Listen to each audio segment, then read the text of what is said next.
Tatay ko ang pagkababae ko. Siya. May secret affair kami ng office mate ko. Hindi ko matigilan kasi sobrang galing niya sa... Rocky's Secret Files. Secret Files. It's the kind of bleep you never knew existed. Kunwari inosente, pero boy naman pala. Rocky's Secret Files. Secret Files.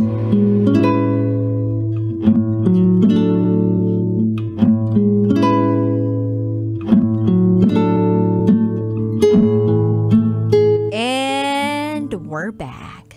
Kasama nyo pa rin si DJ Rocky and this is Pia's Secret File. Si Pia na sobrang nagmahal sa kanyang ex-boyfriend to the point na gumamit din siya ng ipinagbabawal na gamot para lang makasama yung kanyang ex-BF na yun sa gawain nito para maging bonding nila. Kasi nga umikot yung mundo niya doon sa ex-boyfriend niya na yun. Hanggang sa eventually, ayun, naka-jaunties ng iba itong ex-boyfriend niya at doon na nagising ang ating secret file sender. At hindi na para sa kanya yung lalaking yun until pinalaya niya yung sarili niya, natanggap niya na hindi na dapat siya makipagbalikan kay Ton. At dito na niya nakilala at napapasok sa buhay niya yung asawa na niya ngayon. At masaya na siya sa pamilya nila. At ang lesson nga na gusto niyang ibahagi sa ating mga tagapakinig out there ay ito.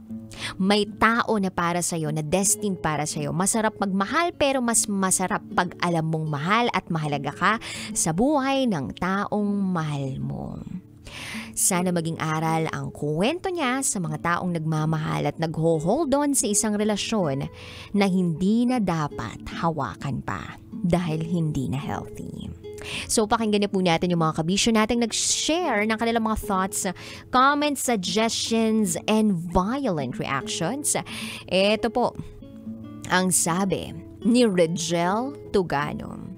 Maganda yung kwento ngayon. Parang yung DJ na nagbabasa. I know, right? Anyway, eto ang sabi ni Mayumi. Good afternoon, DJ Rocky. Most criminals are being caught because they cannot keep their mouth shut. Mouths shut. Ayan. It is just the nature of the beast. Yan si Ton. The audacity of him na idetalye sa iyo ang ginagawa nila ni May habang kausap ka. Actually, the acidity. Actually, yung nangyari sa iyo ni Ton is a blessing. Inilayo ka ni God sa maling tao and throughout your journey, nandyan lang si Lord na laging nakaalalay sa iyo at hinihintay lagi ang pagbabalik mo. Minsan, yung young love, hindi pa talaga sila yan ang forever natin. Parte ang young love ng kabiguan natin na magbibigay sa atin ng experience at ng sakit. Magtuturo din sa atin ng leksyon para mahanap ang tamang tao. At masaya ako dahil natagpuan mo na ang forever mo at masaya ka na ngayon sa piling niya. God bless sa'yo, SF Sender. Yung nangyari sa inyo ni Ton is a blessing. Actually, yung brokenness is a blessing. Marami nagsasabi na gano'n na. Your brokenness is your greatest blessing. Ako, magpapatunay din ako noon kasi kung hindi dahil sa heartbreak na naranasan ko noon, hindi ako magiging ganito ngayon. 'Di ba? Mas maganda ako ngayon. Dahil sa heartbreak ko noon, mas natagpuan ko yung tamang tao para sa akin. Wow! Lakas yarn. Dahil seryoso yun. Kumbaga kailangan mong pakawalan yung taong pinipilit mong maging tama para sa'yo. Para matagpuan mo yung tamang tao para sa'yo. Magkaiba yun Kailangan mong pakawalan yung taong pinipilit mo na maging tama para sa'yo. Para matagpuan ka at matagpuan mo rin yung taong tama talaga para sa'yo. Eto naman ang sabi ni Bernard Laureas. Napakaganda ng kwento ngayon. Parang yung DJ na nagbabasa. Panalo lang talaga ikaw, DJ Rocky. Ang ganda-ganda mo. Thank you. Wala akong pang Gcash ngayon sa inyo. Kayo magbigay sa akin ngayon. Binola nyo pa ako. Well, ang dami kong natutunan. Siguro ganun talaga ang buhay. Kailangan munang mawasak ka bago ka mabuo uli. At sana sa lahat ng mga lalaki dyan, maging faithful kayo sa taong pumipili sa inyo. Hindi yung dadamihan nyo pa yung girlfriend ninyo at sasaktan ninyo. Tapos babalik at babalik kayo kapag nagsawa na kayo. Huwag ganon. Napaka-unfair nyo. True naman yun. Eto sabi naman ni Aliena, I'm back na miss kong makinig ng SF. Na busy lang ako. Very inspiring yung story mo, Pia. Natutunan ko ngayon sa kwento mo is wag sumubok na magmahal at mag-try hanggang sa mahanap ang the one. Wag sumubok na magmahal? Hindi, baka sumubok lang na magmahal. Mag-try lang hanggang sa mahanap ang the one. Lord, nagmahal at nasaktan din naman ako. Bakit yung akin ang tagal mong ibigay? Charot with Harot. Alam nyo kasi, gagawa din kayo ng paraan para lumandi kayo. Hindi yung mag-aabang lang kayo. Kasi madami nagtatanong sa akin ganyan eh. Ang tagal-tagal ko naman na naghahanap. Single naman ako. Bakit hindi pa rin siya dumarating? Eh 'di ba itong secret file sender natin. Sabihin natin na heartbroken siya. Tapos, ang ginawa niya, in-entertain niya yung friend ni Ton na ibinigay yung phone number niya in the past doon sa guy na yon. So, in-entertain niya. Kung hindi siya nag-reply doon, palagay niyo ba magiging sila? Diba? Hindi ka mapupunta ng Quiapo kung hindi ka sasakay ng jeep o hindi ka magta-taxi o hindi ka mag-grab. Alangan naman buhatin ka pa ng ibang mga tao para lang mapunta ka ng Quiapo. Kailangan din ng initiative. Kaya, in short, landi-landi din pag may time. Tingnan nyo ako din, diba? Humarot-harot din ako, no? Kahit baldado ako. Charot, darot. Kasar. Anyway, ito naman sabi ni Danilo R. De La Cruz. Love is an uncontrollable force. If you want to command it, then it demolishes you. If you want to lock it, then it starts to fascinate you. If you want to go deep in knowing its meaning, you will fall into puzzle. Grabe, your story was inspiring, Miss Pia SF Sender. I salute you for being an incredible woman. We learned a lot and glad that you have a great life now. Have a wonderful Wednesday, beautiful DJ Rocky. Lots of love from Danilo R. De La Cruz. Uy, grabe yung mga English words na ginamit ni Danilo R. De La Cruz ha. Hindi ko masyadong kayang i-digest. Kasi yung English ko ngayon nasa 90.7 pieces lang. Sabi naman ni Charles Sancho, nako, usapang pinagbabawal na droga na naman. Buti na lang nagising si Sender at lumayo na siya sa masamang bisyo. Gawin nyo kasing bisyo ang makinig ng Love Radio. Wala nang iba pa. Charot with Harot. May masabi lang. Basic, hello! Ay, ang dami pang nag-comment sa ating secret file for this afternoon. Katulad na lang ni Kiana Deschoso. Natural po sa tao ang karanasan. Para sa susunod na pangyayari, alam na niya kung ano ang dapat gawin. Hi! Sa pinakamagandang DJ sa radyo. Wala namang nakalagay na pinakamaganda pero dinugtungan ko talaga. Shoutout po sa akin na lagi nakikinig. Thank you so much, Kiana Deschoso. In fairness naman, kaya talaga tayo may mga experiences na iba't iba. Yung iba't iba yung napaparamdam sa atin ng sitwasyon na iyon ay dahil para maging makulay din yung buhay natin. Napaka-boring naman ang buhay natin kung sakaling wala tayong problema, diba? Kung wala tayong mga pinagdaanan. Parang ang hirap din namang makisalamuha sa mga tao kung masyadong wala tayong problem. Yung iba nga gumagawa na lang talaga ng problema para magkaroon lang talaga ng kulay yung buhay nila. Pero alam nyo ba na kadalasan talaga yung problema ng tao, alam nyo kung ano? Pera. Yun talaga yun. Pero hindi lahat ng problema sa buhay natin nasasagot ng pera. Yes, may mga problema tayong solvable ng pera, pero hindi lahat. Parang katulad nitong nangyari sa ating secret file sender. Hindi perang naging sagot sa problema niya. Hindi pera eh. Alam nyo kung ano? Pananampalataya. Minsan inaabangan lang talaga tayo ni Lord na dumulog sa Kanya. Na ibigay natin sa Kanya, i-offer natin sa Kanya yung lahat ng meron tayo sa buhay natin. Kumbaga, minsan tayo lang naman yung nawawala hindi naman siya nawawala Ang kailangan lang natin ay ibaba yung pride natin, tanggalin yung pride natin, at sabihin sa sarili natin na oo, kailangan natin ng tulong. Kasi hindi na rin natin kaya. Kailangan natin ng tulong. Kailangan natin ng mahigpit na yakap na minsan hindi nanggagaling sa ibang mga tao. Yes, may mga gagamiting instrumento si Lord, pero alam mo yun, yung presensya ng Panginoon sa buhay natin. Yan yun. Iba yung pakiramdam kapag natagpuan mo yung sarili mo sa kalinga ng Panginoon. Parang mas matibay ka, mas matatag ka. Kaya nga yung secret file sender natin, halos kanina maiyak-iyak ako. Hindi nyo lang masyado nakita na lumuha ako. Yung kili-kili ko po yung lumuha. Yung mga singit-singitan ko eh. Pero paluha na ako kanina. Pinipigilan ko lang. Kasi siguro mas nangingibabaw sa akin yung pakiramdam na triumphant kaysa sa sobrang lugmok na lugmok. Kasi dun sa mga pagkakataon talaga nung secret file sender natin na, alam mo yun, parang mawawarak na masisira yung buhay niya.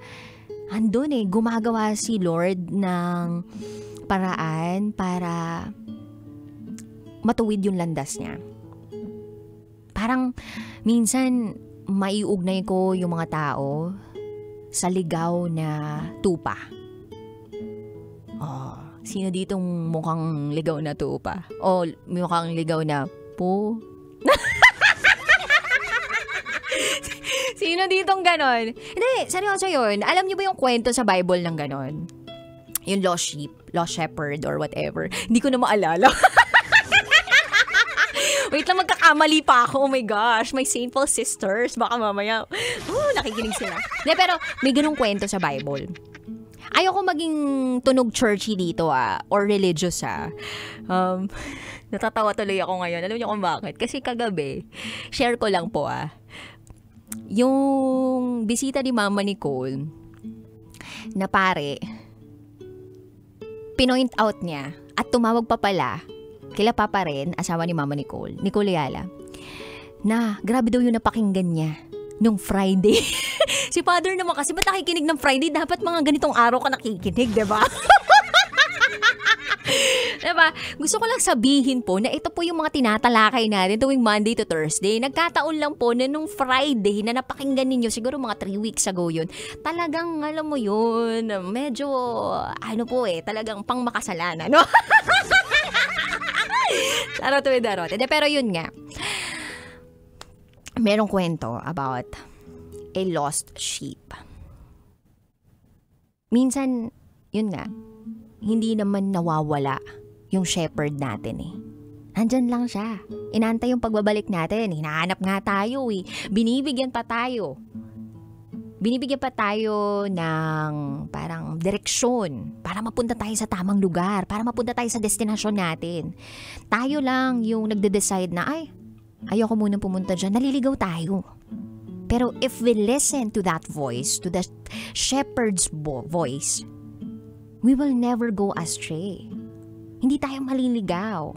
Hindi tayo mabubulok, hindi tayo mawawarak, hindi tayo mawawasak. Ganon tayo kung hindi tayo nakikinig sa Kanya.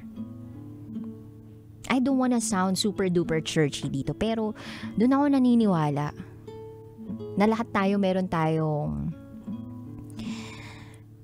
change of heart.